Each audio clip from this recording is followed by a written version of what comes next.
예, 오늘 우리가 나눌 말씀 사도행전 5번째 시간으로 성을 쌓지 말고 길을 내라 라는 말씀으로 제목으로 말씀을 나누겠습니다. 한번 같이 하실까요?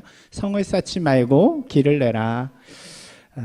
오늘 우리가 보는 말씀은 사도행전 10장의 말씀인데, 여기에는 이제 베드로가 고넬료라고 하는 한 이방인에게 복음을 전하는 그런 이야기가 담겨져 있습니다.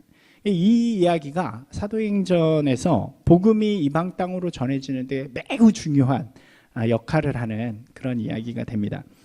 우리가 계속해서 본 것처럼 사도행전은 예루살렘과 유대에서 교회가 생겨나고 신앙의 부흥이 일어나게 되었고, 그리고 그러한 복음이 예루살렘과 유대를 넘어서 이방 땅끝까지 전하여지게 되는 예수님의 1장 8절의 말씀, 너희가 예루살렘과 유대와 사마리아 땅끝까지 전하라, 이 복음을 전하라는 그 말씀이 이루어지는 이야기라고 말씀을 드렸죠. 앞에 1장에서 7장까지는 바로 예루살렘과 유대 안에서 이 복음이 전하여져서 부흥이 일어나게 되는 사건이었고, 이제 11장으로 건너뛰면 11장부터 이제 본격적으로 이방 땅에 복음이 전하여지는 이야기들이 시작이 되어집니다. 그 중간에 있는 8장에서 10장이 이 갇혀져 있던, 그러니까 유대와 예루살렘에 있던 복음이 이방 땅으로 전하여지게 되는 이 과정, 이게 굉장히 중요한 전환점이 되어지는 이야기들이라고 말씀드릴 수 있죠. 우리가 생각해 보면 8장에서는 그런 이야기들이 나왔잖아요. 스데반의 죽음 이후에 이 박해가 시작이 되어지고, 그래서 예루살렘과 유대에 있던 성도들이 예루살렘을 떠나서 사마리아와 또 이방 땅으로 도망가게 되어지는 이야기, 그 간 곳에서 복음을 전하기 시작하는 이야기가 8장에 그려집니다. 특별히 빌립이라는 7집사 중에 한 명이 사마리아에 가서 복음을 전하게 되고, 또 사도들이 그곳에 와가지고 교회를 세우는 이야기가 있죠. 그러니까 8장의 이야기는 어떻게 보면 갇혀있던 예루살렘과 유대에 갇혀있던 복음이 이제 퍼져나갈 수 있는 토대를 만들어 놓은 이야기라고 할 수 있습니다. 그리고 그 다음에 9장이 우리가 지난주에 본 것처럼 바울이 회심하는 이야기잖아요.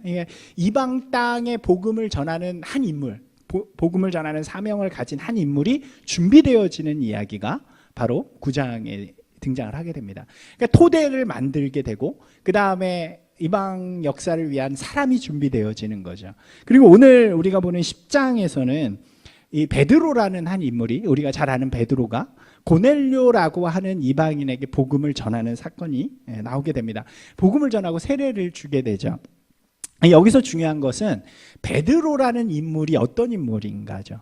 베드로는 이 유대 그리스도인을 대표하는 인물이잖아요. 당시 예루살렘 교회의 대표이기도 했고 리더였기도 했습니다. 다르게 이야기하면 그냥 한 사람, 그냥 믿는 사람이 혼자 나가가지고 복음을 누군가 이방인한테 전했다, 이런 의미가 아니라 10장은 이스라엘의 예루살렘의 그리스도인을 대표하는 한 인물, 이 베드로가 공식적으로 이방인에게 복음을 전한 사건이 되어지는 거죠. 그 다음에 11장에서 무슨 이야기를 하냐면 와서 예루살렘에서 공식으로 이걸 발표를 하게 됩니다. 이제부터 하나님이, 예수님이 이방인들에게도 성령을 주십니다. 이게 이 공식적인 자리가 되어지는 거죠. 그 과정들이 8장, 9장, 10장에 걸쳐서 이렇게 잘 이야기가 되어져 있는 것입니다. 우리가 특별히 오늘 10장을 좀 자세하게 보려고 그래요. 12세기에 그 동양을 지배했던 나라가 있었죠. 혹시 어느 나라인지 아시나요? 몽골이라는 나라잖아요. 몽골의 위대한 영웅이었던, 유럽까지 이렇게 막 영향력을 끼쳤던 징기스칸이라는 인물을 우리가 잘 압니다. 그 위대한 영웅이 남겼다고 전해지는, 근데 전해지는 거지 그 사람이 얘기했다는 건 정확히 알 수는 없지만 그 사람이 남겼다라고 전해지는 한 문구가 있어요. 한번 같이 읽어볼까요? 성을 쌓는 자는 망하고 길을 가는 자는 흥할 것이다 라고 이야기합니다. 성을 쌓는다는 것의 의미는 내가 지금 가진 것, 또 얻은 것, 누리고 있는 것을 지키고자 외부와 단절하고 차단하는 것을 의미하는 거죠. 우리가 나가지도 못하고 밖에 있는 것이 들어오지도 못하게 하는 것이 성을 쌓는다는 의미가 되어집니다. 반대로 길을 간다 혹은 길을 낸다 라고 이야기하는 것은 더 나아가고 더 소통하고 또 전하고 받아들이는 것을 의미한다고 할 수 있죠. 징기스칸은 자신이 세계를 정복할 수 있었던 이유가 바로 이러한 성을 쌓는 행위를 한 게 아니라, 그가 점령하는 곳마다 가가지고 성을 쌓고 자기네 문화를 막 심고 이런 것이 아니라, 그곳에 오히려 길을 내고 또 그곳으로부터 다른 곳으로 갈 수 있는 길을 내서 그 모든 세계를 정복할 수 있었다라고 분명하게 이야기하는 거죠. 실제로요, 이 징기스칸이 그 몽골을 다스릴 때는 세계를 정복하고 막 이랬는데, 그 후예들에게 가서 이제 더 이상 그런 영웅이 없으니까 그 사람들이 성을 쌓기 시작합니다. 그리고 그때부터 몽골은 급격하게 이제 나라가 기울게 되는 것을 우리가 볼 수 있습니다. 이러한 모습을 실제로 어디서도 발견할 수 있냐면, 그보다 10세기도 더 전에 로마에서도 동일하게 발견할 수 있죠. 로마 하면 우리가 생각나는 속담, 격언 같은 게 하나 있죠. 혹시 기억나시는 게 있나요? 그것도 있고요. 또 하나, 모든 길은 로마로 통한다. 로마가 길을 그렇게 다 많이 만들었다 그래요. 로마의 그 당시에 만든 길이 지금도 사용되어지는 길이 있다고 합니다. 그 정도로 튼튼하게 만든 거죠. 로마의 황제였던 그 카이사르가 그런 말을 했다 그래요. 우리는 성을 쌓지 마라. 왜? 우리가 성을 쌓을 만한 공격이 없는 거죠. 우리는 길을 내는 사람들이다 라고 동일하게 이야기했다 그래요. 로마도 실제로 성을 쌓지 않고 길을 내는 동안은 강력한 나라였다가 2세기 이후부터 성을 쌓고 뭐 이러면서 급격히 또 망하는 길로 들어섰다고 역사는 이야기합니다. 우리가 오늘 이 말씀을 전하기 전에 왜 성과 길에 대한 이야기를 했냐면, 우리의 신앙도 이거하고 비슷하다라는 생각이 들어요. 여러분 한번 생각해 보시면 좋을 것 같아요. 신앙은 성을 쌓는 행위인가요? 아니면 길을 내는 행위인가요? 우리가 때로는 신앙이 성을 쌓는 것이라고 생각하면서 신앙생활 할 때가 참 많은 것 같습니다. 예수 그리스도를 믿고 또 교회를 다니기 시작하면 그때부터 갑자기 세상과 성벽을 쌓기 시작하는 것 같아요. 우리는 거룩하고 세상은 더럽고, 나는 구원받은 선택받은 사람이고 아직 너는 아니고, 담을 세우고 그렇게 살아가면서 교회가 세상을 등지기도 하고 또 세상으로부터 우리의 권력을 지켜야 된다고 그렇게 싸우기도 하는 것이 우리 신앙의 모습이 아닌가 하는 생각들을 좀 해보게 됩니다. 그러다 보면 어떤 일이 일어나나요? 세상하고 우리의 신앙이 분리되어지기도 하고 교회가 세상과 등지기도 하는, 분리되어지는 그런 일들이 일어나죠. 우리가 보고 있는 이 시대에, 예수님 시대에 유대교와 이스라엘이 바로 그런 모습이었다는 거예요.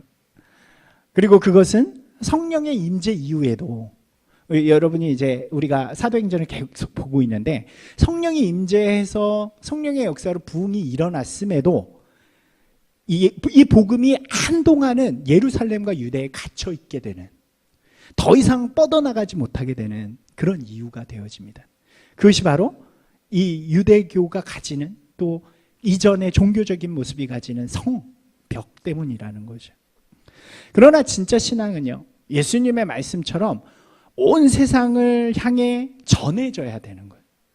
예수님이 땅끝까지 복음을 전하라고 말씀하시는 것처럼 이 길을 내어지는 것. 그래서 예수님께서 말씀하시잖아요. 나는 길이다. 하나님께로 나아가는 길이고 생명으로 나아가는 길이고 진리로 나아가는 길이다.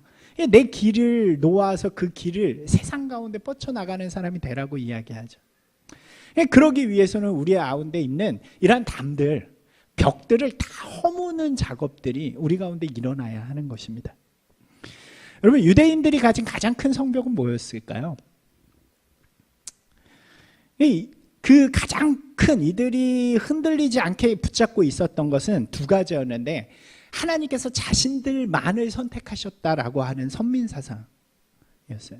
그리고 그것을 지탱하게 해주는 율법.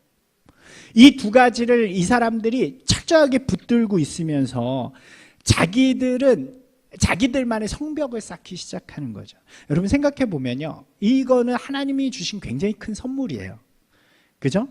하나님이 주신 가장 큰 선물이 바로 율법과 하나님의 법과 하나님이 선택해 주셨다는 거잖아요.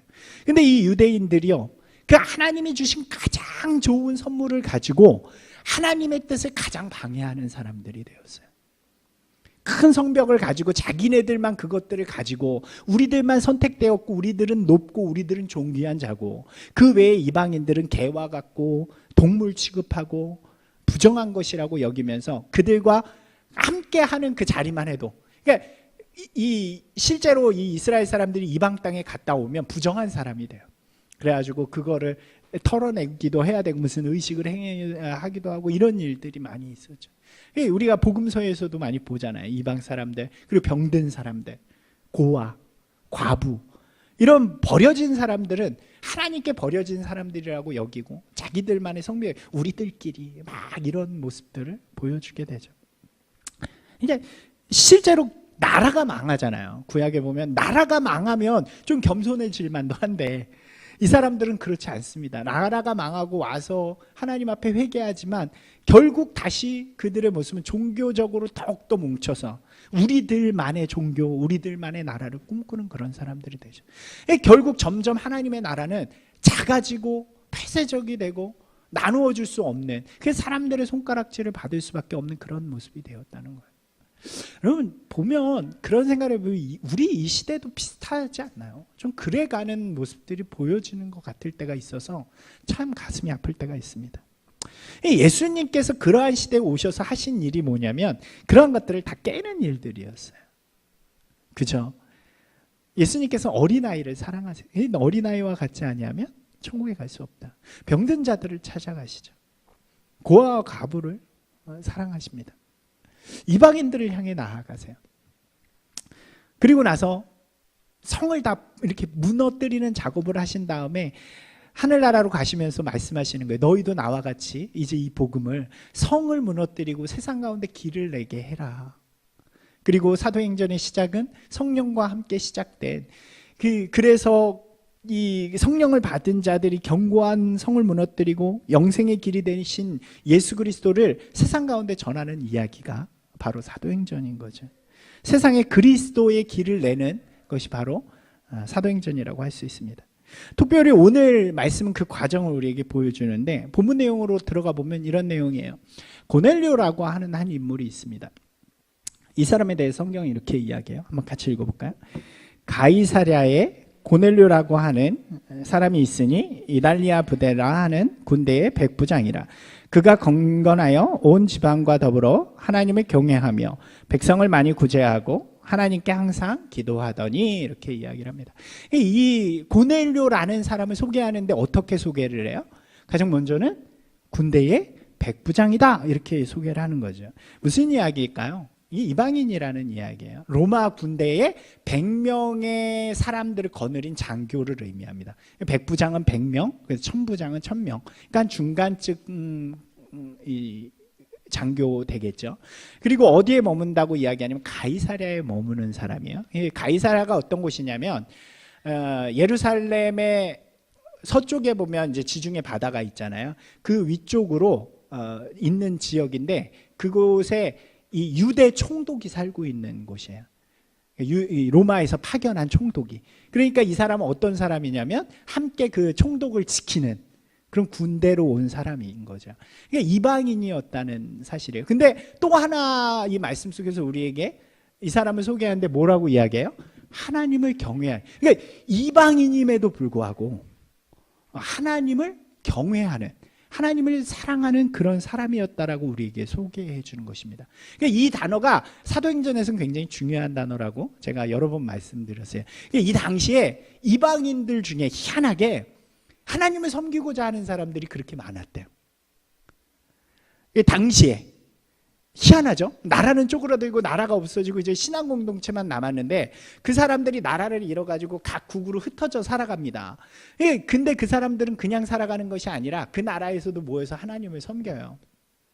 그러니까 그 모습을 보고 이방 사람들이 저 사람들은 이 섬기는 하나님을 궁금해하기 시작하는 거죠. 보니까 좀 독특해, 달라. 그래서 하나님을 섬기고자 하는 사람들이 각 곳에 되게 많습니다. 이 사도행전을 읽어보면 누구는 하나님을 경외하는 사람이었다, 이런 이야기들이 굉장히 많이 나와요. 이방인인데. 그러니까 이 사람도 그런 사람이죠. 근데 문제는 뭐냐면 우리가 앞에서 말씀드린 것처럼 유대는 폐쇄적 공동체잖아요. 그러니까 안 받아주는 거예요. 그러니까 되게 그러고 개종하고 싶은 사람이 많으니까 기준을 주기는 해요. 이렇게 지키면 받아줄게 라고 이야기하는데 그게 할례를 행하고 정결법을 지키는 것입니다. 그게 어려우니까 대부분의 이방인들은 못해요. 그러니까 지금 이 고넬료처럼 어떻게 하냐면 하나님을 경외하는데 공동체 속에 들어가지는 못하니까 하나님의 그 말씀대로 내가 살고 싶다라는 마음으로 어떻게 살아요? 백성들을 많이 구제하고 또 기도하면서, 근데 공동체 속엔 들어오지 못하면서 사는 거예요. 이 사람의 마음속에 뭐가 있었을까요? 좀 하나님을 향한, 신앙을 향한 갈망함 같은 게 있었겠죠. 그때 누가 나타나냐면 천사가 이 고넬료라고 하는 사람의 꿈에 나타납니다. 그리고 그냥 이야기하는 거예요. 베드로라는 인물이 어디에 있는데, 요빠라는 곳에 있는데 가서 초청해라, 이렇게 이야기를 해요. 여기에는 성경에는 아주 짧은 구절로, 한두 구절로 나와 있지만 제가 생각할 때는 이 사람이 군인이었고 이런 이 하인도 많이 있었던 것으로 봐서는 아마 이 그런 베드로라는 인물이 누군가 좀 알아보지 않았을까 생각이 돼요. 예수님이라는 인물에 대해서도 들어봐요. 그래서 빨리 사람을 꾸려가지고 베드로를 초청하게 됩니다. 이게 이 사람의 마음 가운데 갈망함이 있었다는 거죠. 그래서 이 천사의 말에 들어서 빨리 초청을 하게 돼요. 근데 문제는 누굴까요? 베드로예요. 베드로.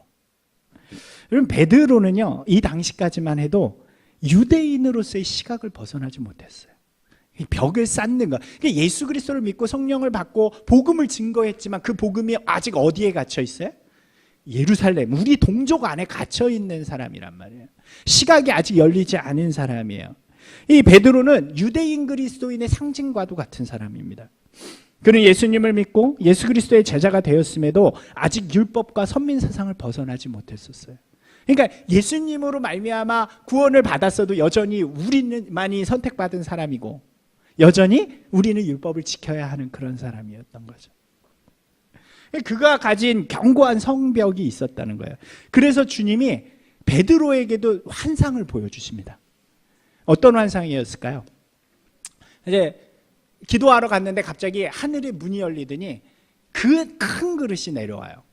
큰 그릇이 내려오는데 그 안에 온갖 짐승들이 다 있는 거예요. 어떤 짐승들이 있을까요? 어떤 짐승들일까? 온갖 짐승, 뭐 돼지, 소, 또 뭐 할까요? 말, 뱀은 좀 그런가?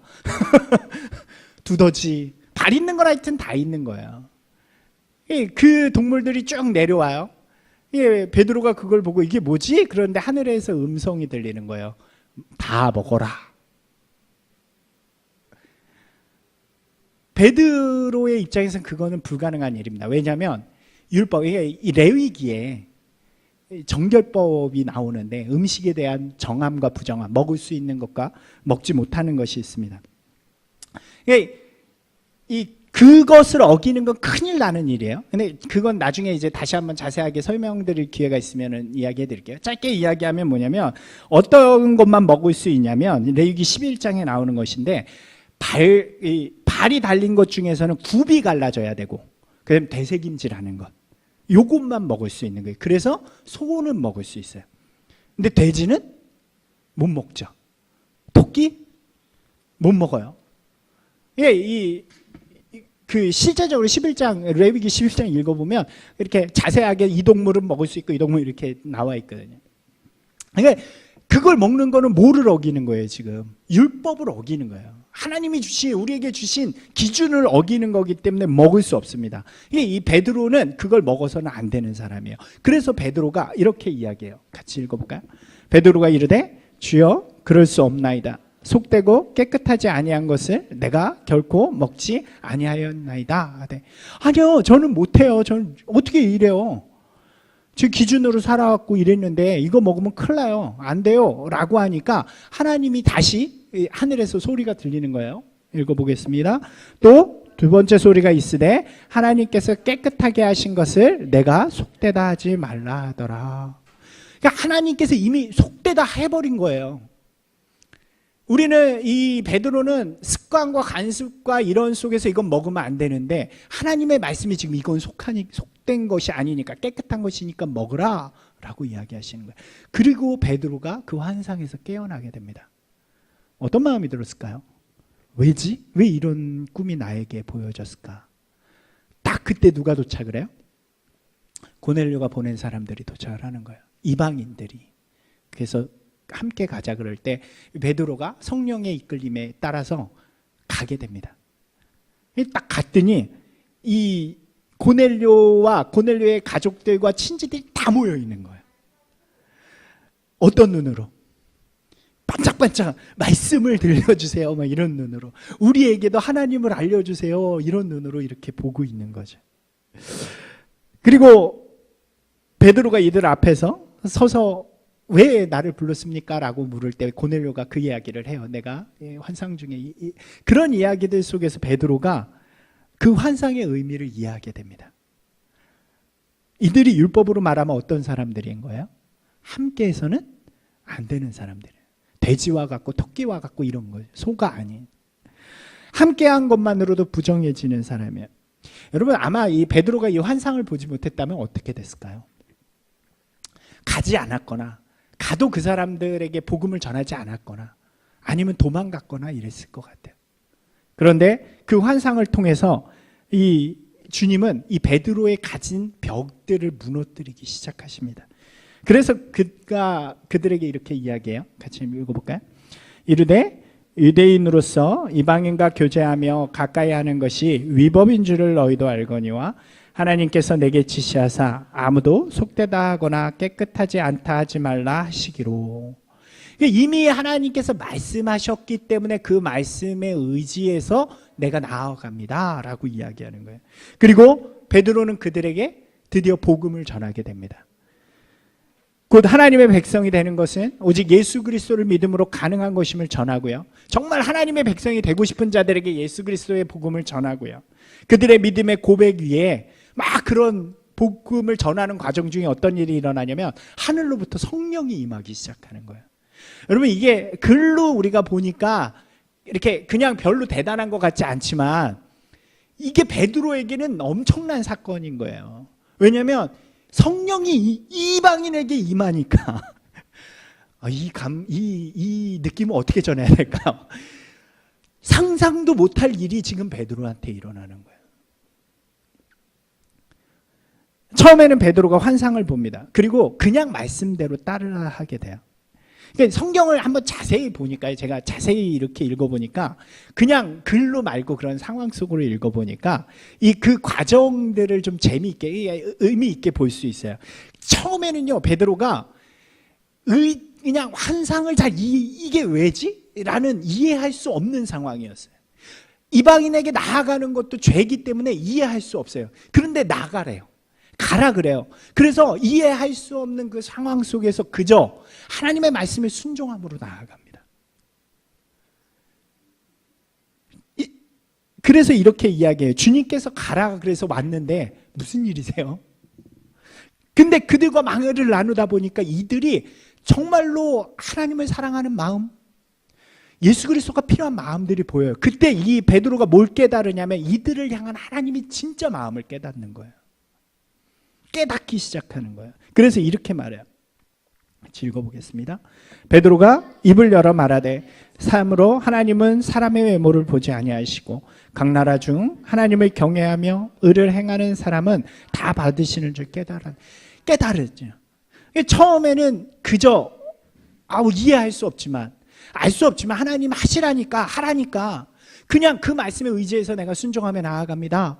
그래서 순종하다 보니까 뭐를 알아요? 하나님의 뜻을 알게 되는 거예요. 그래서 그 뜻을 알게 되니까 기쁜 마음으로 복음을 전하기 시작합니다. 그랬더니 어떤 일이 생겨요? 성령이 내리는 놀라운 역사가 생겨요. 그래서 여기에도 그렇게 기록해요. 그래서 읽어볼까요? 베드로가 이 말을 할 때에 성령이 말씀 듣는 모든 사람에게 내려오시니 베드로와 함께 온 할례 받은 신자들이 이방인들에게도 성령을 부어주심으로 말미암아 어떻게 해요? 놀라니. 베드로는 주께서 자신들에게만 주실 것이라고 생각했던 그 성령이 이들에게 임하는 놀라운 경험을 하게 됩니다. 그리고 결국 자신이 갖고 있던 견고한 성을 다 무너뜨려요. 그 다음의 이야기가 이들에게 세례를 베푸는 거예요. 그리고 그 다음 나오는 이야기가 이스라엘에 가서 이방인들에게도 성령이 임합니다. 이것을 선포하게 되고 공식적으로 예루살렘 교회가 이방인들에 대해서 복음이 전하여지는 것을 승인하는 사건이 일어나게 되는 거죠. 이것이 바로 베드로가 가지는, 그러니까 이 막혀있던 이스라엘 신앙, 이스라엘 기독교 공동체가 성이 무너져 버리는, 담이 무너져 버리는 놀라운 사건이 되어지는 거죠. 이해할 수 없는 순간, 자신의 생각과 경험이 맞지 않는 그 순간에 주의 말씀에 순종하고, 그리고 그 순종함 속에서 하나님의 마음을 이해하고 깨닫기 시작하고 더 헌신할 때 하나님의 놀라운 역사를 경험하는 거죠. 여러분, 이것이요, 우리 안에 동일하게 역사하시는 하나님의 순서인 것 같아요. 우리에게 그렇지 않나요? 우리에게도요, 이해할 수 없는 하나님의 명령들이 있습니다. 아니, 이해할 수 없다기보다 내가 하지 못한다고 생각하는, 할 수 없다고 생각하는 하나님의 말씀들이 있어요. 여기서 오해하지 말아야 될 것은 목사의 이야기가 아닙니다. 목사나 사람의 말이 아니라 성령, 성경, 하나님의 말씀 속에서 어떻게 그렇게 해? 예전에 그런 경우 되게 많아요. 그건 교회에서나 있는 이야기죠. 그건 목사님이나 할 수 있는 말이죠. 왜냐? 우리가 세상 속에서, 사회 속에서 살아가면서 그걸 어떻게 해요? 라고 하는 그런 순간들이 있단 말이에요. 우리가 가진 견고한 성벽이 세워지는 순간인 거죠. 그때 가장 먼저 해야 할 일이 뭐냐면 우리를 향하신 하나님의 말씀에 순종해 보는 거예요. 이게 바로 도전하는 거예요. 분별하는 거예요. 알 수 없고 이해하지 못한다 할지라도 주님 말씀이기 때문에 제가 하겠습니다. 여러분 이거 어디서 들어보셨는지 기억나세요? 이게 베드로를 처음 찾아오신 예수님에게 베드로가 한 이야기예요. 베드로가 밤이 새도록 고기를 낚았는데 어부잖아요. 프로예요. 근데 고기를 못 낚았어요. 그게 새벽이 됐어요.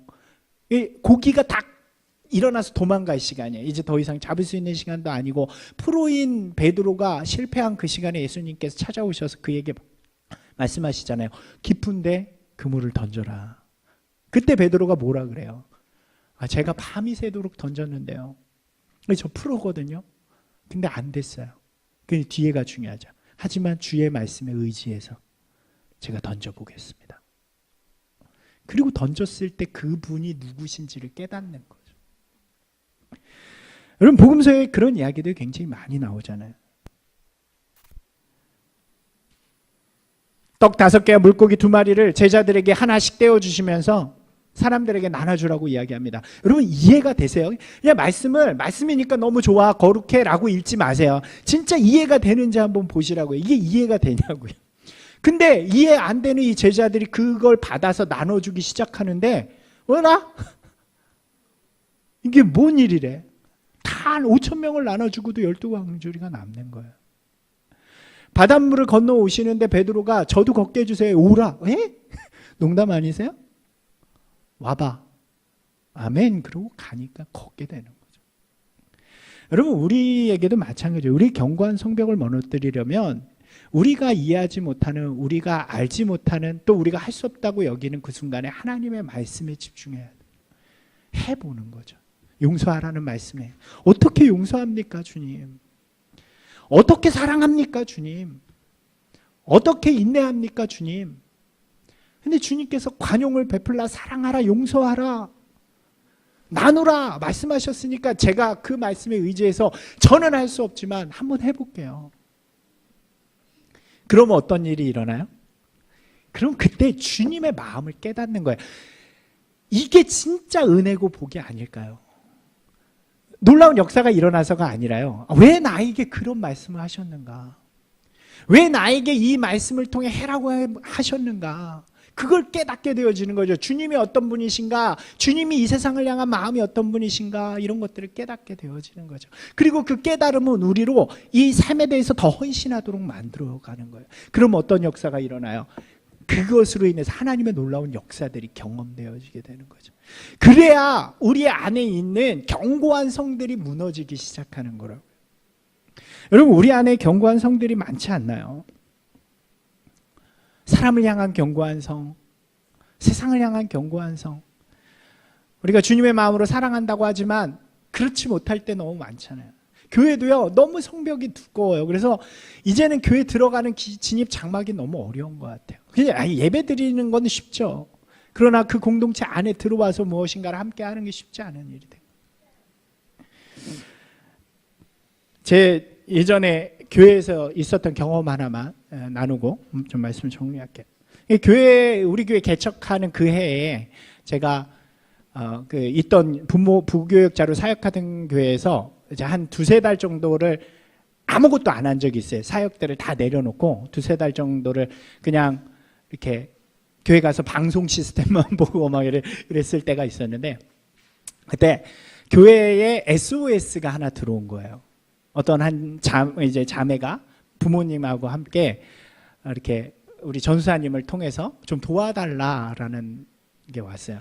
뭔가 봤더니 자매가 마음의 아픔도 있고 또 몸도 너무 안 좋은 상태에서 어떻게 새벽 기도를 왔던 것 같아요. 그러니까 신앙이 있던 사람이 아닌데, 근데 왔다가 잘못됐어요.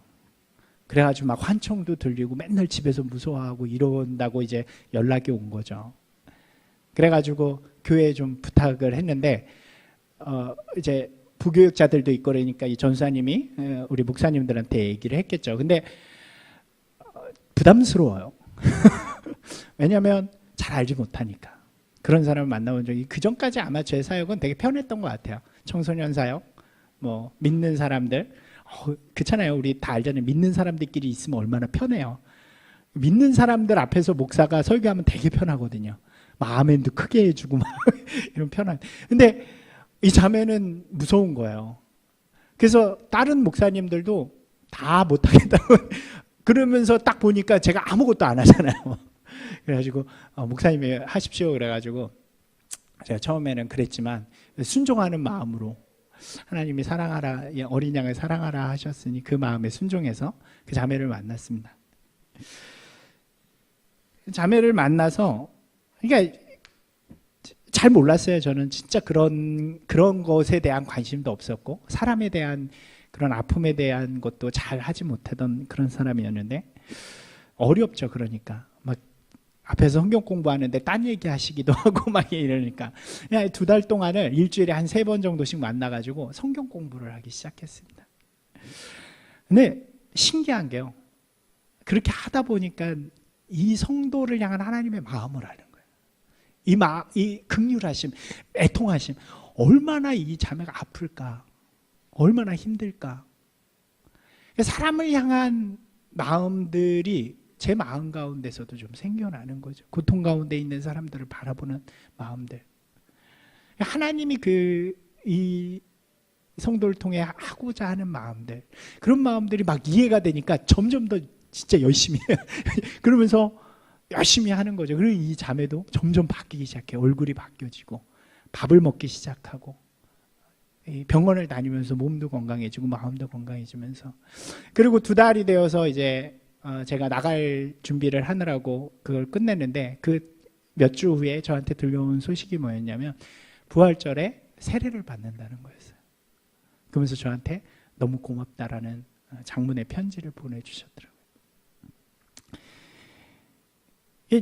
그때 제 마음에 있는 벽들이 좀 무너진 것 같아요.